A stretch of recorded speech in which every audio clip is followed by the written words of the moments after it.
to Mr. President and the governor of Ekiti State. I want to urge the discussant to spend very little time on the 5 minute, so that the dollars can roll in, the pound sterlings can roll in, and the nairas can roll in, and we will keep to the time to leave this place before 1 p.m. since we already know that the Vice President has meeting with some of these governors at 2 p.m. On this note, I want to thank the Planning Committee of the author, Professor ADELABU, MODUPE ADELABU, for finding me worthy to stand before this esteemed gathering of Nigerians, exceptional individuals, exceptional men, groundbreaking achievers from all walks of life. It's a privilege and honor to stand before you. I thank you.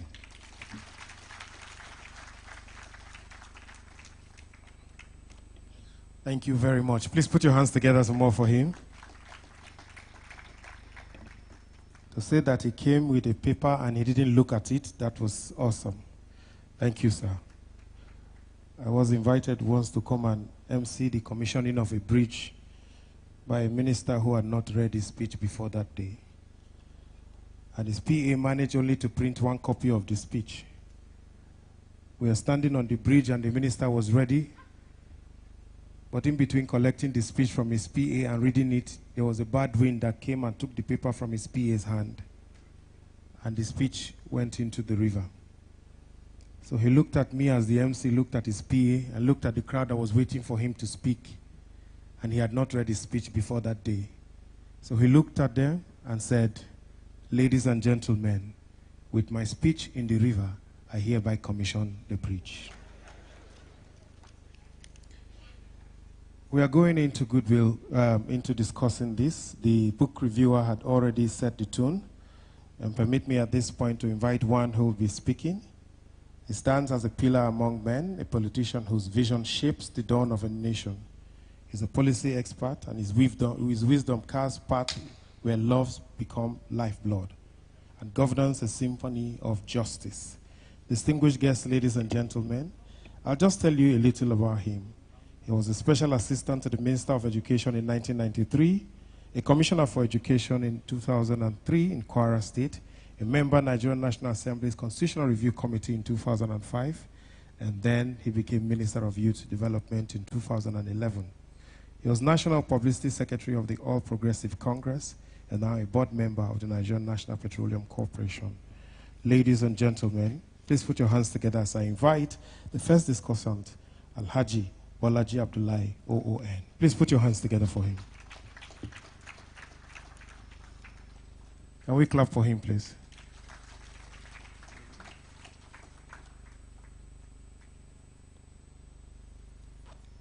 Please, let's clap for him some more.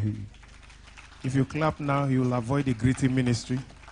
There's a temptation to greet everybody in front when you come here, but he has decided not to. Please put your hands together some more for him. Thank you very much. Please, I stand on existing protocol. Your Excellency, the Vice President, Your Excellency, the Executive Governor of Ekiti State, I must mention you specially, and the Chief of Staff, my brother, good to see you again, and Baba, good to see you again. I was almost not going to come out because the MC said I'm a board member of some petroleum board. I'm not a board member of anywhere.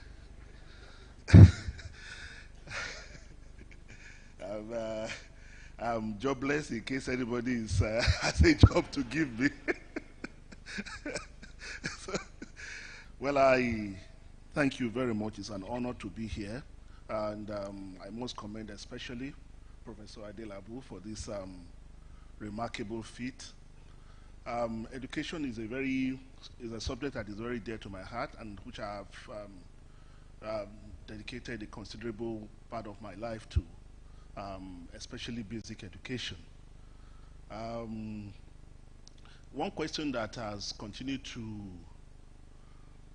bothered me and has driven all my involvement in education is the big question, which I read And I'm not surprised you spent considerable time looking at that, is what kind of tragedy befalls a nation where parents got better education than their children.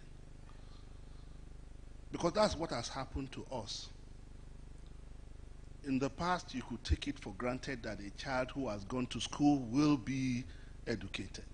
A child who has gone to any public school in any part of Nigeria, from Abia to Zamfara, you can guarantee that after 6 years, that child is able to read, that child is able to write arithmetic. Today, a child completing primary schools cannot even write their names. The chance that a child will get education today depends on the ability of the parents to pay. We all know the problem. We talk about the 13-point-something million children out of school. Yeah, that's very, very significant. But the truth is that today, more in school than at any other time in our history. And we are spending more money on education today than we have ever done in any part of our history. But like Baba Akode has said, he tried to make a distinction between going to school and getting education. We are sending children to school, but are they getting education? 4 years, I think, since we commissioned the Universal Basic Education. Now, this is where I'm going to start in discussing the policy, and I'm going to be very brief. It's about time, sir, Your Excellency, that we review the Universal Basic Education Commission law. At the time that law was being, the challenge was, so the basic responsibility of the Universal Basic Education Commission is to manage the 2% of the consolidated revenue that goes into basic education. So that commission functions more as a funding agency than as an education agency. How do we make UBEC to function as an education agency? And that's why you see that when the money was judiciously spent, regardless of whether the end goal of educating children was achieved or not. So I think this is a critical area to look into. The second point is this. We've made so much of how governors are not drawing down on counterpart fund. And this speaks to the issue of federalism. We say governors are not drawing down at counterpart fund. And governors actually show as evidence of their commitment to education that they have paid counterpart fund. And this, I draw this from my experience. Because the Universal Basic Education Commission law stipulates that 70% of the UBE fund should be spent on infrastructure. Now the question is, whose priority counts? Is it the federal government's priority, or the state government's priority, or the local? If once I pay the counterpart fund and I draw that money, I must spend 70% of it on building classroom, or you arrest me for breaking the law. So I simply say, keep your money, I keep my own, and I spend it on what I consider to be my priority, maybe improving the quality of teaching, improving the quality of teachers, recruiting teachers. But as Nigerians, we just say, oh, these governors are not serious. Why are they not drawing down counterpart fund?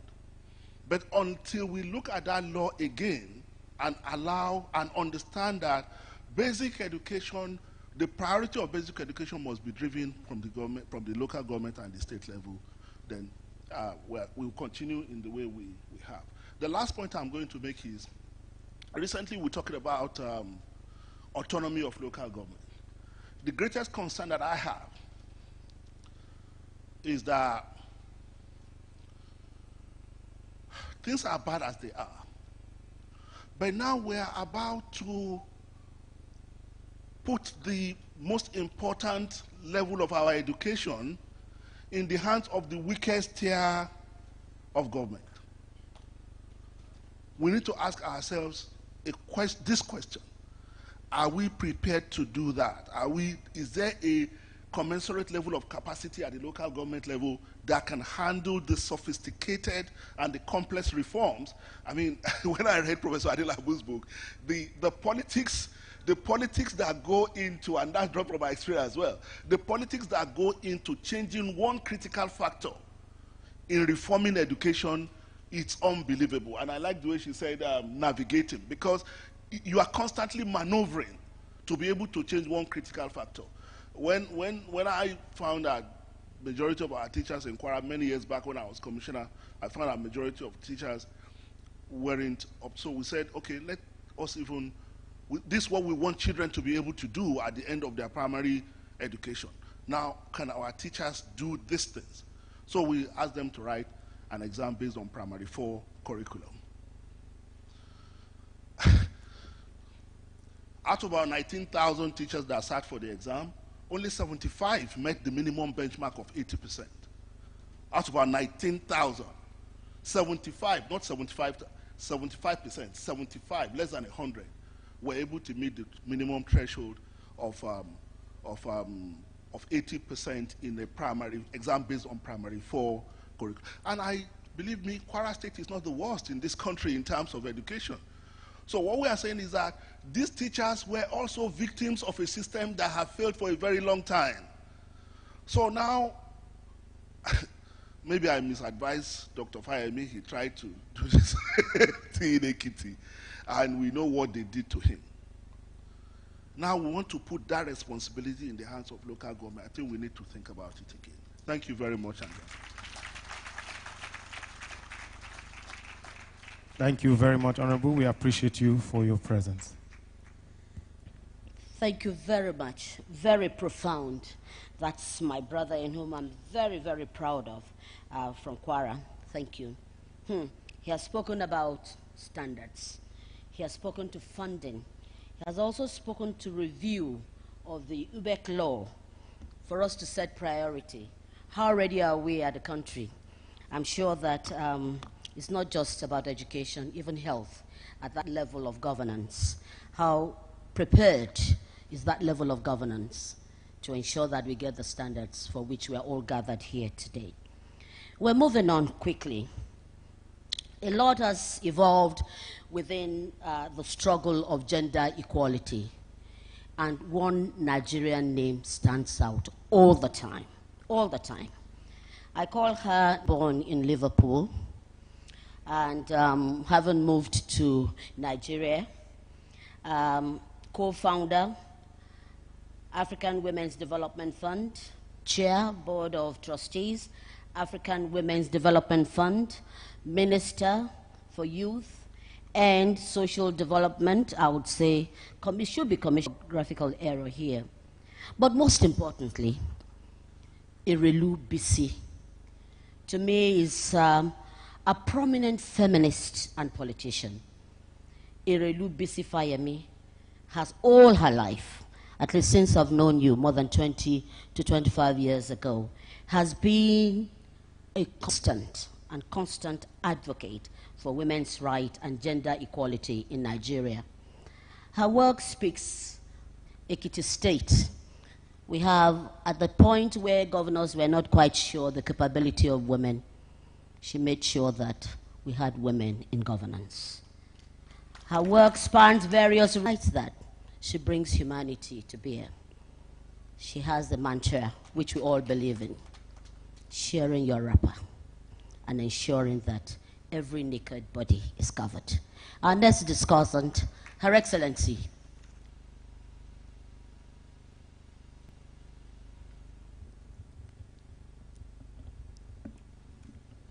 Commissioner. You will not find it anywhere on my CV. So, but it's very interesting, these imaginary CVs that you have been reading out. So just so people know, Your Excellency, the chairman of this occasion, Chief Bisi Akonde, the governor of Ekiti State, our chief host, governor, you would understand if I have to acknowledge Governor Niyi Adebayo, former governor of Ekiti State, allowed to stand on the existing protocol. It gives me great pleasure to be here this morning to celebrate a wonderful woman, a woman of substance. I am proud to call my big auntie, my friend, my teacher, a great role model, Professor MODUPE ADELABU, who some of us fondly call Ayinti, which is the corruption of auntie, because she's the auntie of everyone. I thank the organizers for asking me of this excellent book, which I believe is a significant contribution to our understanding of the politics and the policies around education, the education sector in Nigeria.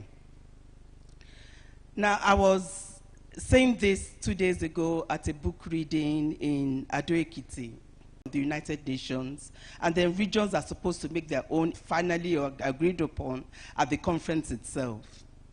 When we got to the Africa Regional Preparatory Conference in Dakar in November 1994, African women leaders, African policymakers, male and female, and African women's rights activists put up a stiff resistance to the then draft document of the Platform for Action. At that time, they had 11 critical areas of concern. And as African women, we said there have to be 12 because the issue of the girl child is important to us, particularly the education of the girl child. And that was in 1995. And over the years, if we are to look at some of the gains that we made in the women's movement across the continent, education is one of them, having access to education, and families no longer that they need to send their girls to school. So, Your Excellencies, distinguished ladies and gentlemen, you can imagine my distress when, as First Lady of Ekiti State, I found myself visiting maternal health centers across the state to hand out delivery kits to expectant mothers. And they would all line up in front of me to receive their kits. And I found myself handing out maternity kits to 14-year-olds, 15-year-olds, 16-year-olds. So many years after we made the case for girls to go to school. And so, Your Excellencies, I believe when we are thinking about how, and all the points, I align with all the points that my brother Bolaji has made. I would like to revise the statistics of the out-of-school children that we have in Nigeria. According to the recent figures we have from UNICEF, we have roughly 18.3 million children out of school in Nigeria, about the highest in the world, and 50 to 60% of that number happen to be girls. And so I'd like to suggest two main things. First of all, as we consider what this means for the education sector in Nigeria, we need an understanding that we cannot have policies that are gender neutral or gender blind when it comes to education. Because the way these issues affect the girl child is different. There are things that affect both the boys and the girls, but the rate at which we are going to find ourselves in the generation where we will have so many men who turn out to be senators, members of the House of Assembly, chief of staff, even vice president or president, and the women who they were supposed to have been educated with have been left by the roadside, and they will be selling oranges and frying plantains and carrying bread around. And when they do that, chances are that any children they give birth to, if they are boys, they will end up running around garages as area boys, or end up being recruited by bandits and insurgents. And any girls they might have would also find themselves pregnant at 12, 13, 14, and frying plantain at the side of the road, and then we will continue a cycle of generational poverty. So I'd like to insist that we review our policies. We do have the National Policy on Gender in Basic Education of 2021. But we all know that when we have a lot of these policies or even laws in place, we find it difficult to implement them effectively so that they can mean something in the lives of citizens. So I'd like to call on all those concerned to ensure, both at the federal and state level, to ensure that there are appropriate resources in place, financial, human, material, and technical resources to implement this kind of policy. And the second point I'd like to make, Your Excellencies, distinguished ladies and gentlemen, is that we need to continue to work to remove all obstacles that girls face in going to school. And there are many, and we are familiar with some of them. There's the issue of security and conflict. We cannot continue to have situations whereby our children are carted away from their schools as if they are goats or sheep. So we have to have our schools secure to prevent these kinds of occurrences from happening. We need to ensure that we put measures in place to make basic things that we take for granted, like access to water, access to toilets, access to sanitary protection for those very poor girls in rural areas, for them to have a more worthwhile educative experience. And we also see a significant amount of sexual exploitation and sexual abuse in schools. In many parts of northern Nigeria, we can make the case that girls don't go to school because of what has been happening with the insurgencies. And in many instances, if there is poverty, as has been said earlier, families need to make a choice about who gets educated and who stays at home. But in the southern part of Nigeria, we don't have to continue to make the case for girls to go to school. Girls have been going to school, and there are a number of instances where the figures for enrollment in school for girls has exceeded that of boys. But the problem we continue to face is retaining girls in school. And girls don't get to stay on in school because of the sexual exploitation and abuse and a couple of the other factors I mentioned earlier that they face. So we need to pay attention to this. And alongside whatever policies we already have in place, I would like to strongly advocate that we have all our educational infrastructures should have policies around sexual violence in schools, school-related gender-based violence. It's extremely important. I do not want to show off as far as Ekiti State is concerned, but it is because we paid close attention to some of these issues. And under the leadership of people like Professor ADELABU, who was chair of SUBEB at a point, and that continuity in governance continued from JKF1 to JKF2, and now we have the administration of Governor Bao. This is why Ekiti State has one of the highest numbers of children in school, one of the lowest rates of out-of-school children in the country, because we paid attention to the issue of keeping girls in school, which I championed as First Lady of the state, issue of school-related and gender-based violence, and ensuring that gender mainstream of our approach to education. So, Professor ADELABU, thank you very much, Ayinti, for your significant contributions to national development and leadership in our community. I'm sure you continue to be called upon to share your wealth of experience and your wisdom. And I'd like to appeal to all our policymakers here to please take up all the issues that Professor has raised in this publication and ensure that education continues to be a right for all our children and not a privilege. Thank you for listening.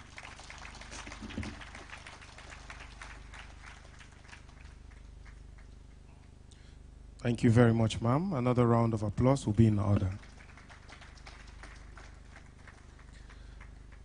May I especially welcome the Mandate Secretary, Women Affairs of the FCTA, Dr. Dayo Benjamin Lani. Please put your hands together for her.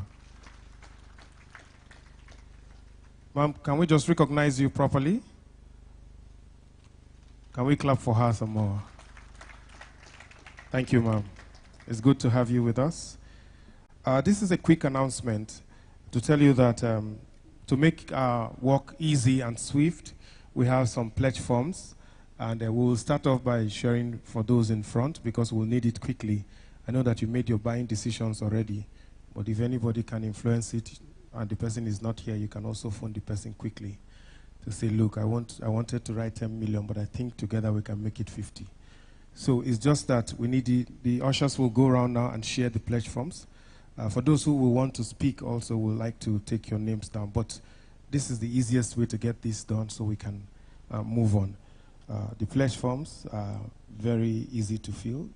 Just make sure your phone number is clear enough so that we can tell you thank you later. The next discussant is one who has spent life doing a lot of things, from law to advocacy to also support for rights issues and making the National Assembly one place where you discover that there are actually intellectual people in the National Assembly. Anytime he stood up to speak, people, even those at home, wanted to listen by taking notes. Distinguished guests, ladies and gentlemen, the next speaker received in 2018 the Distinguished Senator Award by the Nigerian Bar Association.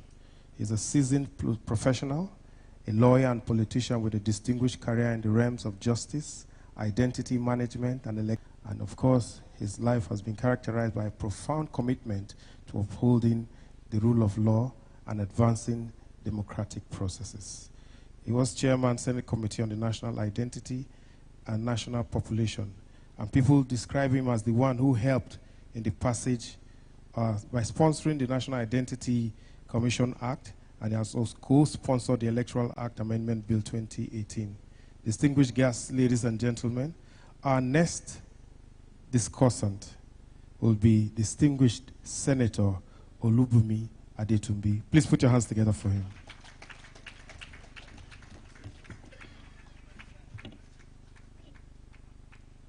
Please, can we clap for him? Hello. Yeah.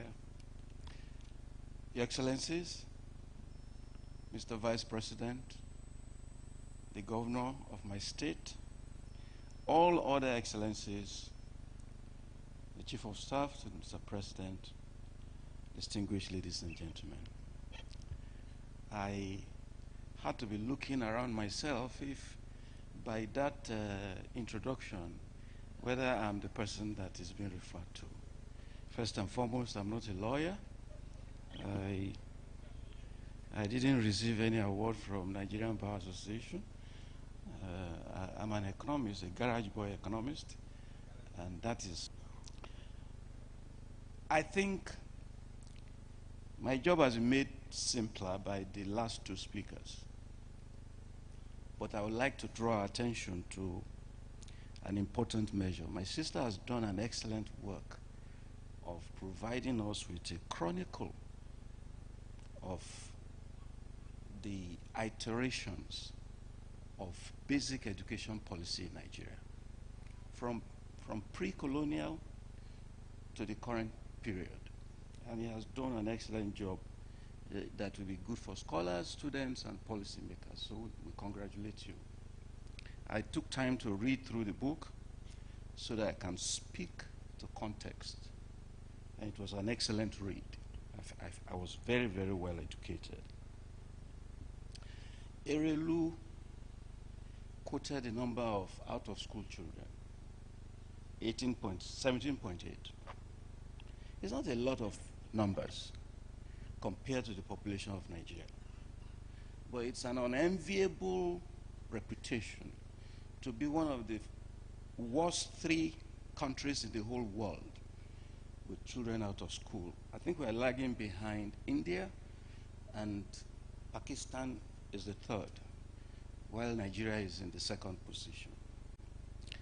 And the trouble with aggregate data is that it conceals the identity and the location of the problem, which makes the job more difficult for policymakers and scholars to be able to proffer adequate solutions. This afternoon, I'm going to address myself to the facts behind those figures so that we can know exactly where the shoe is pinching us.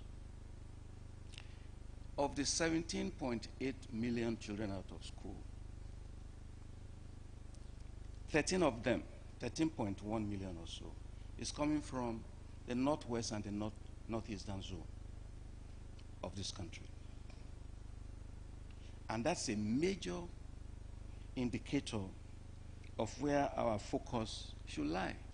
A number of states in those zones of the country have more than half of children of school age roaming the streets. The figures are there, and I'm not going to, throw figures at you.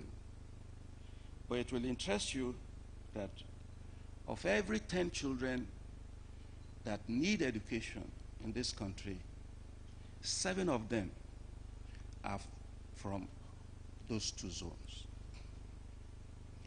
And this, to me, raises a national security challenge. We have young people with a lot of energy without any direction. They are literally living on the street. And a whopping 13.1 million little kids is recruiting ground for terrorists, bandits, and all manners of protesters, some of which we just witnessed. I listened to the governor of Nasarawa he was on Sheung Okinbaloye's program last week.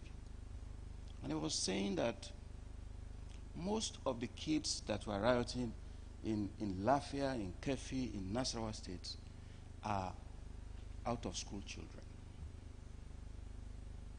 The same thing in Kano. We saw the footage of those little kids, school-age children, some as little as 5 years old, 6 years old, speaking to media, some of them granted interviews. And it became a source of entertainment in the social space. That is a national tragedy that is waiting to explode.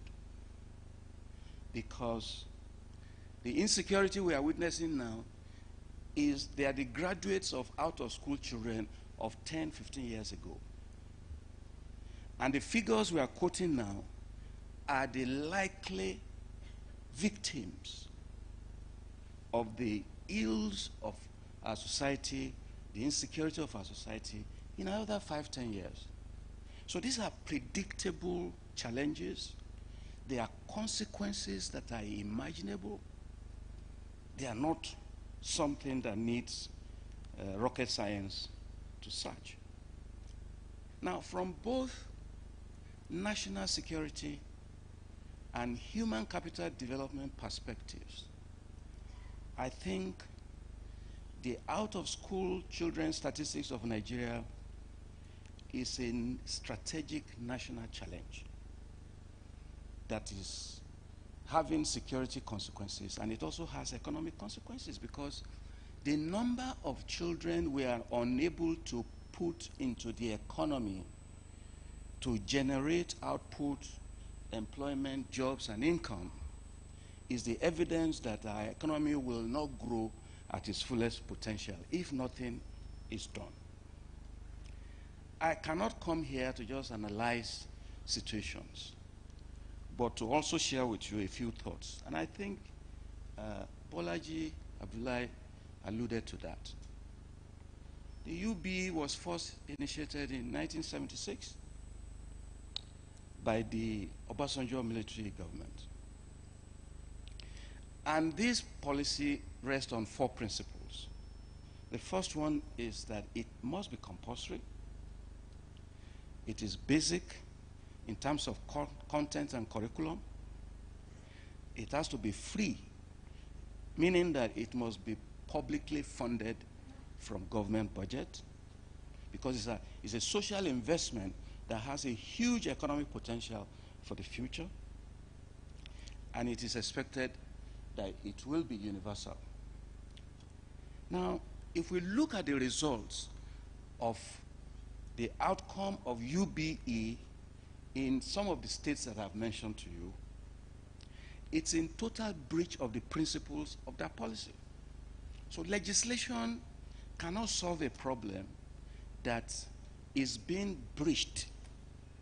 So, existing laws are being breached without consequence. If universal basic education is compulsory, where did we find 18.1 children? If it is truly compulsory, why do we have out-of-school children? And why is that possible in the last 20 years? Because it's an accumulation.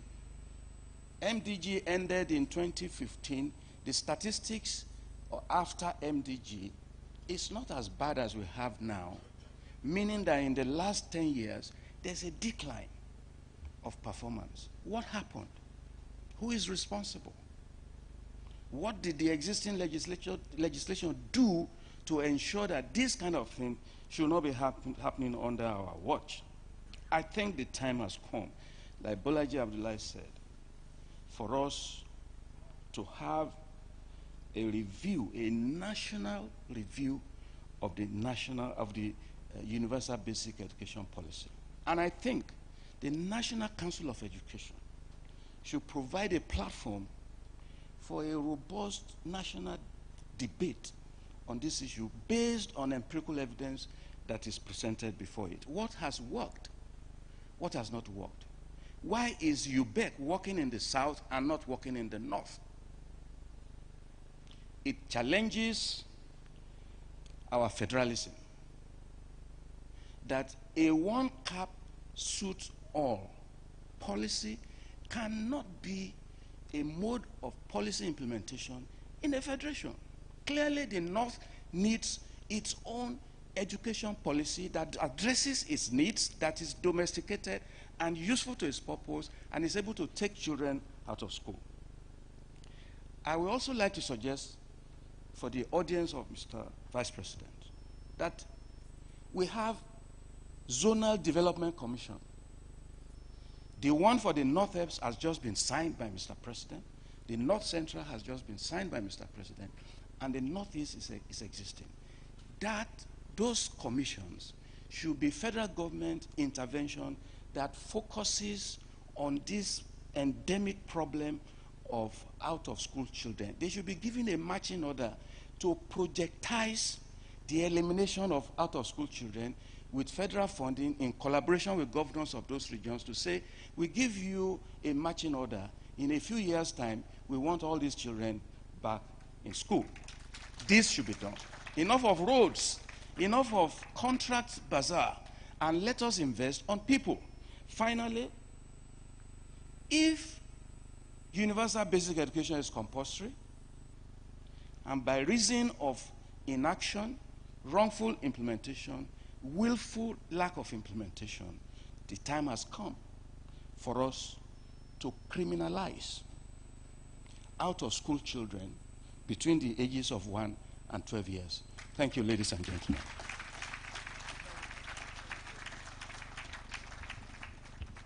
I think the applause should continue. Fundamental issues have been raised courageously. And as we move on, I hope that we have the rapporteurs and, of course, members of the media here to ensure that the salient, brave pronouncements are made public. I just want to say that education should be everybody's responsibility. Our legislators, thank God, it's a distinguished senator that spoke last, should make it a thing of priority, those areas that the laws need to be amended or reviewed going forward. Another round of applause for all our very brilliant discussants. Yes, we have listened to everyone.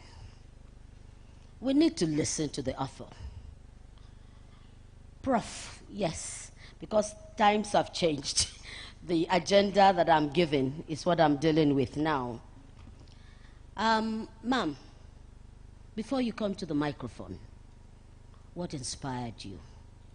Why education? What are the things that you have seen? What are those things that have been so brought forward courageously that we need to speak to?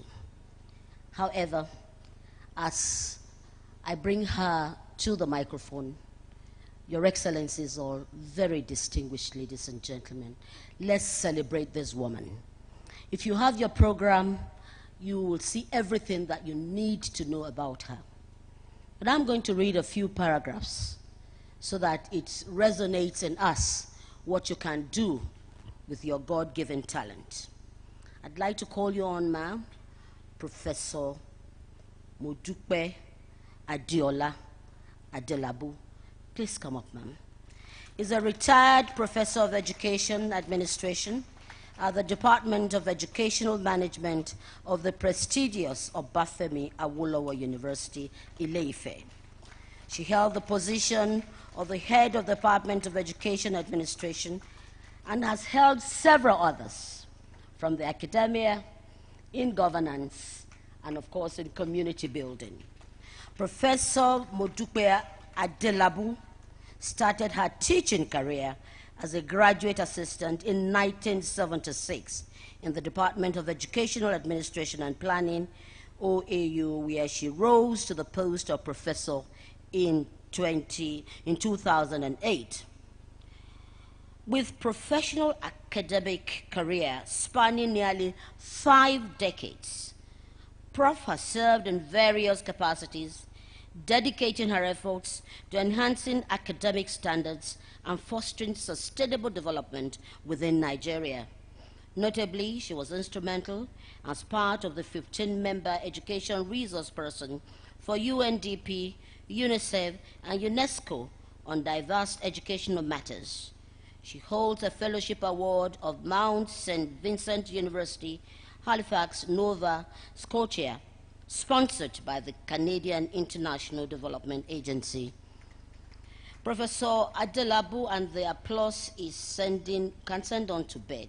Please, let's applaud this woman of excellence, this woman of substance. Has consulted for the World Bank, Nigeria Primary Education Commission, and Universal Basic Education Commission in Nigeria. She consulted also for United Kingdom Department for International Development, DFID, and other international agencies.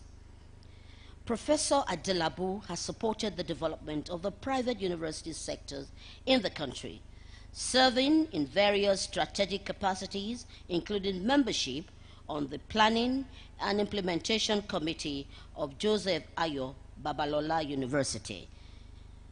This woman of distinction, this award winner, this woman of many parts, who also we know as Mama Job in terms that she loves her God. This princess, this mother, and proudly grandmother, is here with us, blessed today, to give us an insight. Ma'am, Prof, sister, grandma, mama, tell us. We want to know you.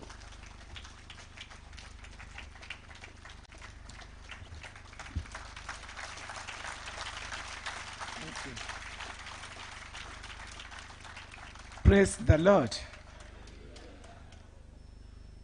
Today is 15th of August.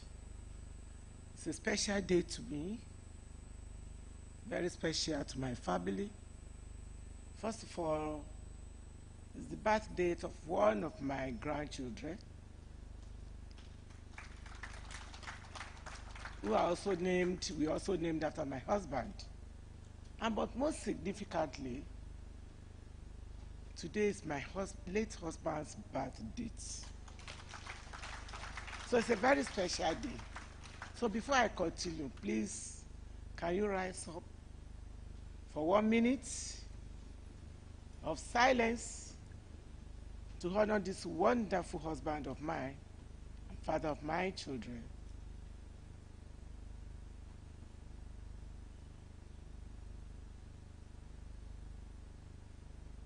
May so continue to rest in perfect peace.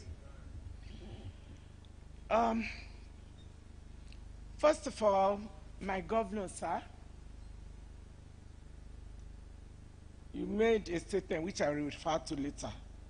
But let me also, I know the protocol is already established, but I cannot but mention that the Vice President of the Federal Republic of Nigeria is here. I will talk about that later. I acknowledge you, sir. My governor, I acknowledge you. Chief of Staff, I acknowledge you. the past governors of Ekiti State, I acknowledge you. But then let me start with why I'm here in this Abuja for this book launch. This is about Nigeria, not about Western region, or about East, or about, it's about Nigeria. And I think I talk about Nigeria, say something about Nigeria, bring the book to Nigeria in the federal capital city of Nigeria. So, sir, you have exported Ekiti. I'm a good export from Ekiti State to Nigeria. Why do I have the vice president here? About 6 years ago, there was this committee on reconciliation, which he headed, and I was part of that committee. He was always taking us around. Invariably, if I were left, about 3 governors were there, but he was the only one who was constant. And we had 2 women. The 2 of us, we are neither governors or deputy nor anything. We are just women in the administration or in APC there. And so he started to take us around. He knew that 2 of us, or especially the women, we were not comfortable. And he taught me a lesson. He said, my sister, even if you are poor, carry your poverty with dignity. That has always been our slogan. This man will not eat until we all eat. He will not sleep in his hotel until he was sure that we all had rooms to sleep in. A team leader, a good leader, a mentor. And since then, Mr. Vice President, he was governor of Bolu State then, had remained my brother, my leader, and my friend. So that is why he's here.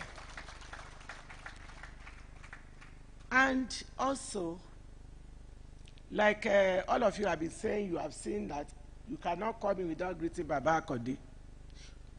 He's the Baba of our Omode. Abi, am I not Omode? Baba our KKK. So when I wanted to say, oh, Baba should be chairman, and I was asked, why will he, have you told me? I said, I don't need to tell him.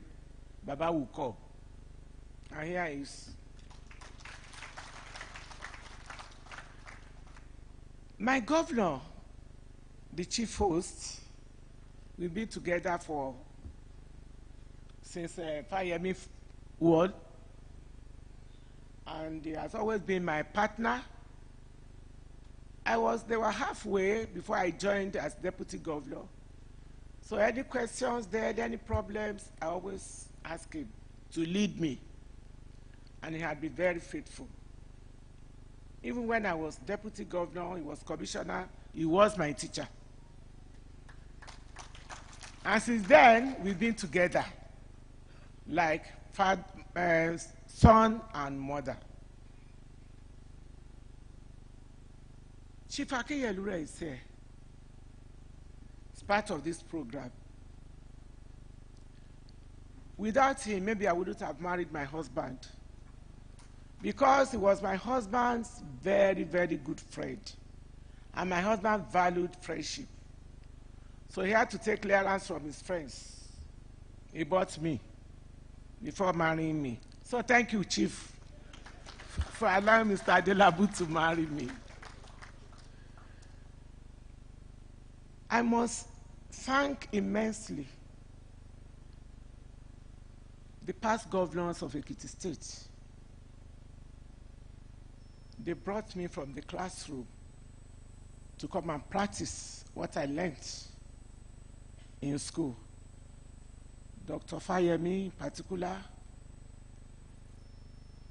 asked me to come to Ekiti State to serve as chairperson of SUBEB and later deputy governor. But I would not lift a finger without consulting with my brother. We are like blood family, blood brother, Otumba Niyi Adebayo. And he was there to support me. And by the time I became deputy governor, I know that it's not by chance. It must have been Irelu's work. So Irelu, thank you very much. The gender woman. He also gave me a wrapper to cover up. When I said this book is about Nigeria, it's not limited to the West or to the East or to the North. It covers the whole of the country. Having interviewed most actors at that time,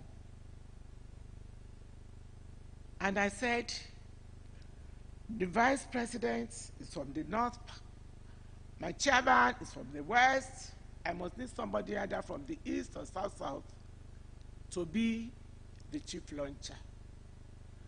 And I consulted Mr. Peter Side, who were on the same committee with the present vice president. I said I need somebody from the East or from the South. And he gave me 3 names. And one of the names, I saw Adoke. I don't know him, but I cannot do anything. I had to Google the names, Google them. It just appealed to me. Young man, handsome. He's there. When you see him, you know that he's very handsome. And young, but I'm indeed happy that he's not a politician. So this book is about Nigeria. From the North, from the East, from the South. And when you read it, you know that it covers the whole country. Well, my focus is on politics, it's on education. You all know the meaning of education. Go to school, go and learn. Go and learn how to read and write. But there was one definition when I was in part 1 or part 2 in the university. And my lecturer said, his own definition of education is what he's going to give us, is what you are left with after you might have left school. What you are left with after you might have left school. That is, what values have you gained from school? What skills have you gained from school? Did you live as you came in? Raw material? I'm sure certainly you're not coming out raw. And later, when I wanted to do my dissertation for PhD, and God bless my husband's soul, I said I needed a topic. He said, being a librarian, I said, go to the library, go to dissertation abstract, and find a topic. And I just got this topic on politics of education. I said, wow. But my own definition of politics at that time was the one we are playing. AG, AD, UPN, NNPC, blah, blah. No, it's beyond that. I now learned that politics, they are like Siamese twins. There is a symbiotic relationship between politics and education. You cannot separate them. And that is why I marvel at what we've been hearing today, but it's beyond that. It's beyond the population of out of school or in school people. Some of us, egalitarian society, that we have its own economy developed, that will produce minds, produce skillful men, that will also give. And I said this type of education we are having is not the right one. So I just said to have the proper, who we can say, yes, we're doing well. We go back to primary school. But we needed to learn it to be more, to be deep. And like Senator Adetubi said,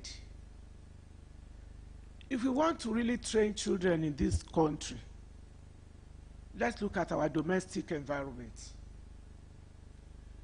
Having seen our domestic, the same syllabus, the same to show the needs of this country. We are talking of justice and of good governance is through education.